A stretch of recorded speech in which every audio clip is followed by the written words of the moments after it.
En fait, la guerre économique, c'est pas tant déjà, c'est les pays étrangers, mais pour moi, c'est déjà ces milliardaires, ces multinationales qui la font contre nous-mêmes. Parce qu'ils utilisent des artifices de droit qui, à mon sens, d'ailleurs, il faut se poser la question, quelle est la nature réelle de ce droit ?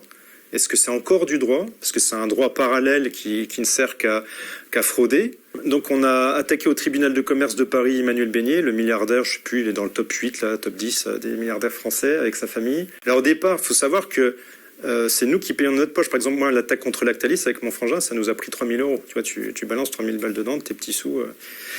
Ensuite, comment tu vis maintenant ? Alors, comment je vis ? Qui me paye ? Alors, en dehors du bénévolat que je fais dans les actions ou pour certains travaux, pour certains syndicats, il y a des groupes de salariés ou des syndicats qui me mandatent pour faire des rapports d'investigation qui sont ensuite donnés à des avocats, par exemple dans des liquidations frauduleuses ou des choses comme ça, pour demander des dommages et intérêts au tribunal, au TGI, donc tribunal de grande instance. Donc à ce moment-là, moi, comme je fais passer beaucoup de temps, je leur demande, et que c'est utilisé par l'avocat pour dans les contre-conclusions pour attaquer, je demande à être rémunéré, donc je suis en libéral. Et auto-entrepreneur. En auto-entrepreneur, effectivement. Et j'utilise une partie de ces sous ensuite, moi, avec mon frère, Alexandre, donc pour alimenter mon petit activisme dans des attaques juridiques ou dans d'autres choses. Donc je vis chichement. Assez simplement, oui. Des enfants ? Non, pas d'enfants, pas de voiture. Pas de toit ? Pas de propriétaire ? Une toute petite maison ridicule. Je vis très bien, il n'y a pas de souci, il n'y a pas de misérabilisme.